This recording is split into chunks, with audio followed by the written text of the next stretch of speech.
के पहले पाठ में हमने कविता का अध्ययन किया था। कविता का नाम था मीठी वाणी। आज हम दूसरे पाठ की ओर जा रहे हैं। दूसरे पाठ का नाम है मोमबत्ती की कहानी। बच्चों, मोमबत्ती की क्या कहानी है, इसके बारे में हमको इस पाठ में पढ़ना है। बच्चों, आप दीपावली पे हम लोग हमारे घरों की सजावट करते हैं, घरों को सजाते हैं तरह के चीज़ों से। तो आप अपना घर किन किन चीज़ों से सजाते हैं उसके बारे में या उसका चित्र जो है आपको इस पाठ में जो आपके किताब में एक स्पेस दी हुई है उसमें आपको बनाना है। आप दीपावली पर किन किन चीज़ों से अपना घर सजाते हैं, दिए गए स्थान में उनके चित्र बनाइए और नाम लिखिए। आपको किताब में जो खाली जगह है वहाँ पर उनका चित्र बनाना है और उस पर नाम लिखना है। और इसके अलावा आप लोग बल्ब का आविष्कार किसने और कब किया था, इसको इंटरनेट के माध्यम से खोजकर उसके बारे में भी आप लोगों को इसमें लिखना है। जब अपनी क्लासें लगेगी तब मैं आप लोगों से इसकी जानकारी पूछूंगी। तो आप जब पढ़ोगे मोमबत्ती की कहानी तो बल्ब का आविष्कार किसने किया, जो लाइट है वो बनाने का आविष्कार किसने किया था, तो इसके बारे में और उनके बारे में जानकारी आपको लिखना है। तो बच्चों, आज हम लोग मोमबत्ती की कहानी पढ़ने वाले हैं। प्रस्तुत पाठ में मोमबत्ती के इतिहास का वर्णन किया गया है कि मोमबत्ती का आविष्कार कैसे हुआ। हर चीजों का आविष्कार के पीछे कुछ न कुछ कहानी छुपी हुई है कि किस तरह से उसका आविष्कार हुआ था। तो इस तरह से मोमबत्ती का भी आविष्कार कैसे हुआ इसके बारे में हमको पढ़ना है।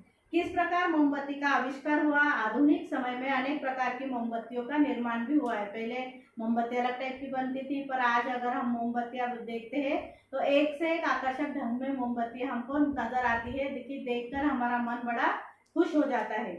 दीपावली हो और मोमबत्ती न जले, ऐसा हो ही नहीं सकता। बच्चों, दीपावली रहती तो हम लोग घरों को रोशन करते हैं दियों से, मोमबत्तियों से, कंदीलों से, यानी पूरी तरीके से अंधियारा जो रहता है, अमावस का अंधियारा, उसको मिटाने का प्रयास किया जाता है और घरों में रोशनाई की जाती है। आओ तुम्हें मोमबत्ती की कहानी बताएं। इस पाठ में हम लोग मोमबत्ती की कहानी पढ़ने वाले हैं। सबसे पहले जाने कि आखिर यह मोमबत्ती है क्या। सबसे पहले जानते हैं कि मोमबत्ती क्या होती है। जैसा कि नाम से ही पता चलता है कि ये मोम से बनी हुई बत्ती है। काय से बनी हुई बत्ती है, तो मोम से बनी हुई बत्ती है, जिसमें पैराफिन मोम काम में लाया जाता है। जो मोम काम में लाया जाता है उसका नाम होता है पैराफिन। पेट्रोलियम में 3% तक मोम होता है। पेट्रोलियम पदार्थ जो होते हैं उसमें 3% तक हमको मोम मिलता है। इसे ही पैराफिन मोम कहते हैं। जो मोम निकलता है पेट्रोलियम चीजों से उसको ही पैराफिन मोम कहते हैं। यह कच्चे मोम को साफ करने की क्रिया के बाद प्राप्त होता है। कच्चे मोम को जब साफ किया जाता है, वो प्रक्रिया होती है साफ करने की, उसके बाद उससे यह निकलता है। इसे एक लंबा गोलाकार आकार देकर इसके बीच में एक सूती धागे की बत्ती लगाकर जलाने के काम में लिया जाता है। इस मोम को क्या करते हैं, लंबा लंबा सा करते हैं। आप लोगों ने लंबी मोमबत्तियां देखी होगी, तो उसको एक लंबा करते हैं और एक गोलाकार शेप देते हैं। उसके बीच में एक धागा डालते हैं, तो वो सूत होता है, सूती धागा होता है, उसको डाला जाता है।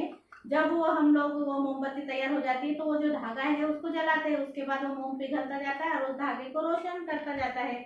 तो इस तरह से ये मोमबत्ती तैयार होती है। यह कई रंगों, आकारों और विभिन्न रूपों में आज हमको मार्केट में देखने को मिलती है, उपलब्ध है वो। मोम को अन्य कई प्रकार से भी प्राप्त किया जाता है। एक मोम तो हमने देखा कि पेट्रोलियम पदार्थों को में से निकलता है, जिसको पैराफिन मोम कहा जाता है। दूसरा मोम जो होता है वो कैसे मिलता है, तो दूसरा मोम जो है सबसे पहले मधुमक्खियों का जो छत्ता होता है वो मोम प्राप्त करने का एकमात्र जरिया था। जब मधुमक्खियां, आप लोगों ने देखी होगी, जब अगर एक मधुमक्खी हमको काट ले तो हमारे हाल होते हैं। ये जिनको मधुमक्खी काटी उनको पता होगा। तो ये मधुमक्खियों का जो छत्ता होता है, जिस छत्ते में वो शहद जमा करती है मधुमक्खियां, वो छत्ते को जब हटाओ तो उसमें जो छत्ते में हमको एक मोम प्राप्त होता है। तो सबसे पहले तो यही जरिया था। चीन में मोम को कीड़ों से भी प्राप्त किया जाता है। चीन में मोम जो है वो कीड़ों से निकालते हैं। चीन में मोम को कीड़ों से प्राप्त किया जाता है। वहाँ एरिकस पेला नामक कीड़े द्वारा टहनी पर मोम जमा किया जाता है। वहाँ पर एक कीड़ा है, उस कीड़े का नाम है एरिकस पेला। क्या नाम है, एरिकस पेला। ये कीड़ा क्या करता है, मोम इकट्ठा करता है और वो कहाँ पर रखता है, पेड़ों की टहनियों के ऊपर वो जमा करता है। जैसे मधुमक्खियां जो है वो अपने छत्ते में शहद जमा करती है, गोंद भी जो रहता है वो पेड़ों की वो जो रहती छाल उसके ऊपर रहता है, उसी तरह से ये जो कीड़ा रहता है ये मोम को टहनियों के ऊपर जमा करता है। इसे खुरच कर मोम मिल जाता है, तो जब भी मोम चाहिए तो वो टहनियों के ऊपर जो मोटा मोटा सा होगा उसको खुरच लो तो वो मोम का रूप में हमको मिल जाता है। इसके अलावा भारत में लाख का कीड़ा, देखो भारत में म्यांमार जो जगह है वो एक, और थाईलैंड, इसमें एक लाख का कीड़ा होता है। उस लाख के कीड़े को लेसिफर लाखा नाम से जानते हैं। मोम और राल भी प्राप्त की जाती है, इनसे भी हमको मोम मिलती है और राल भी मिलती है।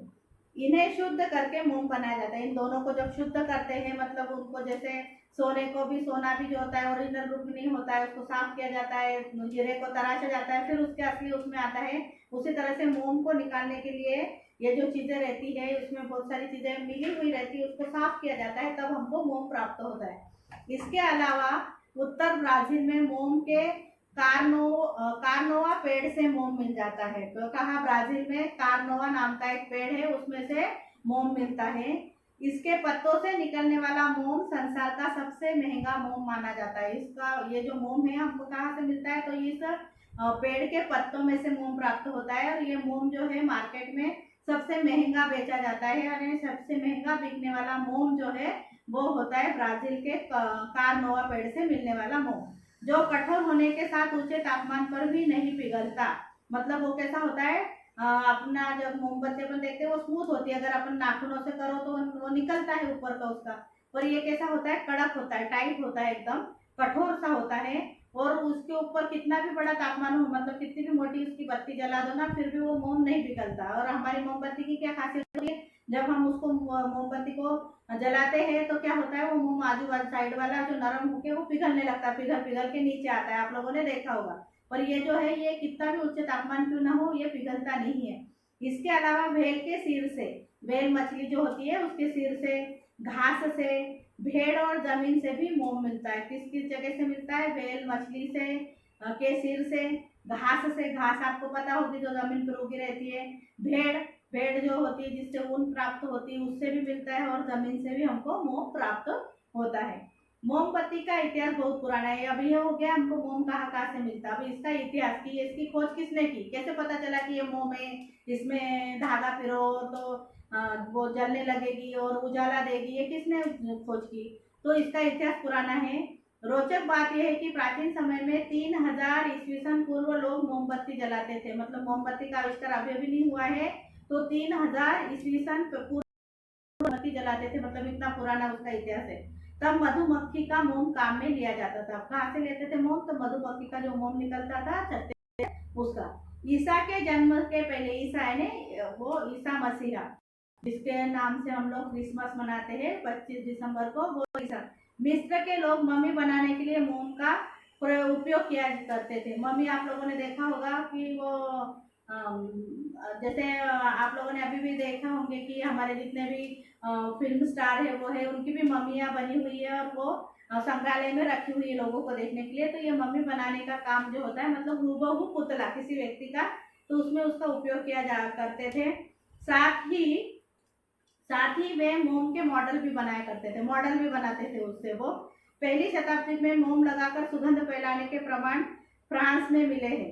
मोम लगाकर मतलब मोमबत्ती में कोई ऐसी चीज डाल देते थे, सुगंधित चीज, जिससे जलाने के बाद पूरे, जैसे हम लोग अगरबत्ती जलाते तो उसकी खुशबू से पूरा घर महक उठता है, उसी तरह से मोमबत्ती जलाने के बाद मोमबत्ती से निकलने वाले सुगंध से सारा सारा जो जहाँ पे मोमबत्ती लगाई जाती थी वो जगह महकाने का काम भी मोमबत्ती से पहले किया जाता था। और इसके प्रमाण जो है कहाँ मिले हैं, तो फ्रांस में मिले हैं। यूरोप में तो प्राचीन काल से ही मोमबत्ती का स्थान घर घर में महत्वपूर्ण रहा। यूरोप में तो बहुत समय हो गया घर घर में मोमबत्ती का यूज किया जाता है, मोमबत्ती का उपयोग जो है वो किया जाता था।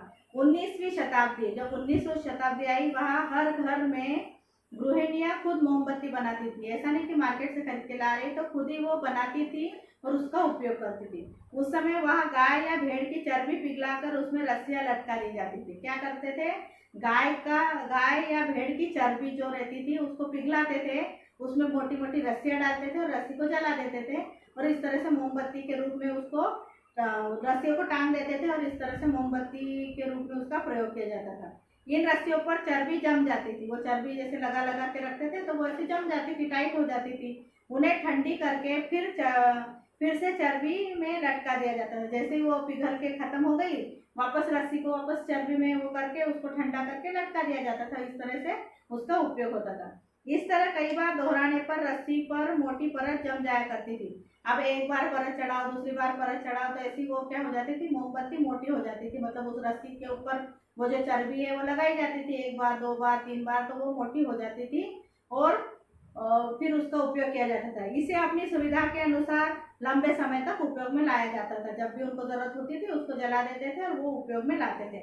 लेकिन इन मोमबत्तियों से धुआं भी बहुत होता था। अगर मोटी मोटी रस्सी जलाओगे तो उसमें से धुआं भी निकलेगा, तो इससे धुआं बहुत अधिक होता था और दुर्गंध भी होती थी। और जो चर्बी की भेड़ की और गाय की उनकी जो जानवर भी थी तो वो बदबू मारती होगी, तो जिस कारण से दुर्गंध भी आती थी। तो वो उतना अच्छा उपाय नहीं था मोमबत्ती बनाने का या फिर वो मोमबत्ती जलाने का। कुछ समय बाद फिर ये चीजों को हटा के उन्होंने किससे मोमबत्ती बनाई, तो मधुमक्खी के मोम से मोमबत्तियां बनाई। लेकिन तब ये सिर्फ धार्मिक कार्यों और चर्च में उपयोग में लाई जाती थी। तब ये मोमबत्ती का उपयोग घर में नहीं होता था। उस मोमबत्ती का उपयोग जो है वो धार्मिक कार्य में, आप लोगों ने क्रिश्चियन लोगों को देखा होगा, जैसे हम मंदिरों में दीपक या अगरबत्ती लेकर जाते हैं, वैसे क्रिश्चियन लोग जो है वो मोमबत्ती लेकर जाते हैं। तो ये चर्च में उस तरह से यूज में लाई जाती थी। 19वीं शताब्दी के आरंभ में वैज्ञानिकों ने यह पता लगाया कि चर्बी और तेल में मुख्यतः दो पदार्थ फैटी एसिड और ग्लिसरीन होते। अब वैज्ञानिकों ने इसकी खोज की कि ये जलता कैसा है, क्यों जलता है, क्या रीजन है उसके पीछे। तब उनको पता चला कि उस चर्बी और तेल में मुख्यतः दो पदार्थ होते, फैटी एसिड होते। कौन से होते फैटी एसिड, तो सॉरी, दो फैटी एसिड होते हैं और ग्लिसरीन होता है। इतना पता लगने के बाद तो वैज्ञानिकों ने चर्बी और तेल से इन दोनों को अलग करने के उपाय भी निकाले। अब वैज्ञानिकों को जब पता लगा तो उन्होंने क्या करा, इन दोनों चीजों को अलग अलग करके कर दिया। चर्बी से ये दोनों पदार्थ अलग करने के बाद मानव को काफी मात्रा में दूध जैसा सफेद ठोस मोम यानी स्टीयरिन या स्टीयरिक एसिड प्राप्त हुआ। जब वैज्ञानिकों ने खोज की तो वैज्ञानिकों ने क्या करा, चर्बी में से ये जो दो पदार्थ है उसको अलग कर दिया। अलग करने के बाद वो शुद्ध रूप में जो चीज बची तो वो कैसी थी, तो दूध जैसा सफेद एक ठोस चीज मिली, वो था मोम। उस मोम को स्टीयरिन या स्टीयरिन एसिड इस नाम से जाना जाता है, ये उनको प्राप्त हुआ। स्टीयरिन मोम से जो मोमबत्तियां बनाई गई, कौन से मोम से, स्टीयरिन मोम से जो मोमबत्तियां बनाई गई वे पहले से काफी संतोषजनक थी। यानी पहले जैसा उसमें से ना धुआं आते थे ना बदबू आता था, बहुत अच्छे से वो उपयोग में लाई जा सकती थी। इनका प्रकाश ज्यादा साफ, उसमें होने वाली रोशनी जो थी एकदम साफ सुथरी दिखाई देती थी और चमकीली भी थी। इनकी लो भी अधिक थी। लो मतलब वो जो जलने के बाद वो अपना उजाला जो देती है उसको बोलते हैं लो, तो वो लो भी जो है वो भी काफी अधिक मात्रा में थी। सबसे बड़ी बात यह थी कि जलने पर धुआं और बदबू नहीं आती थी। इसमें से जलने पर धुआं, क्योंकि चर्बी हट गई थी उसके अंदर से, और जो ग्लिसरीन वो चीज जो दूसरे जो फैटी एसिड थे वो भी निकल गए थे। उसके बाद उनको एक सफेद सा ऐसा मोम प्राप्त हुआ था शुद्ध रूप में, जिस कारण से ये जो चीजें हैं, दुर्गंध आना या धुआं होना, ये सब चीजें हट गई थी। और इस तरह से स्टीयरिक एसिड या स्टीयरिन नाम के मोम का निर्मित हुई, यानी मोम की खोज हुई और उससे मोमबत्तियां बनाई जाने लगी। इसलिए इनका उपयोग चर्च वाले अन्य धनवान लोग ही कर पाते थे।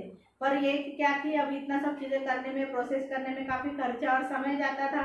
इस कारण से ये जो है काफी महंगी बिकती थी। तो इसका उपयोग जो है वो धार्मिक कार्यों में, और धनवान लोग, जो अमीर लोग हैं, जो अफोर्ड कर सकते थे वही करते थे। आम आदमी जो है इस मोम का उपयोग नहीं कर पाता था। लेकिन आज इसका उपयोग सभी करते हैं। पर उसमें फिर और आविष्कार होते गए, धीरे धीरे ये चीजें इतनी बढ़ गई कि आज हम नॉर्मल इंसान क्यों ना हो, गरीब से गरीब इंसान क्यों ना हो, वो मोमबत्ती तो अफोर्ड कर सकता है। इस तरह से ये मोमबत्ती की खोज हुई। अगर हमारे घर लाइट चली जाए तो हम लोग जो है उस मोमबत्ती का प्रयोग करते हैं। पहले के ज़माने में तो जब लोगों के घरों में बिजलियाँ नहीं होती थी तो बच्चे भी जो है वो इसी के सहारे जो है अपनी पढ़ाई किया करते थे। और इस तरह से ये मोमबत्ती की जो है उत्पत्ति हुई है। मोमबत्ती की कहानी ये हम लोगों ने इसमें पढ़ी कि किस तरह से मोमबत्ती का उदय हुआ। तो बच्चों, कैसी लगी आपको कहानी? इस कहानी को आपको घर पे पढ़ना है। तब तक के लिए आप घर में रहिए, सेफ रहिए, सुरक्षित रहिए। Thank you.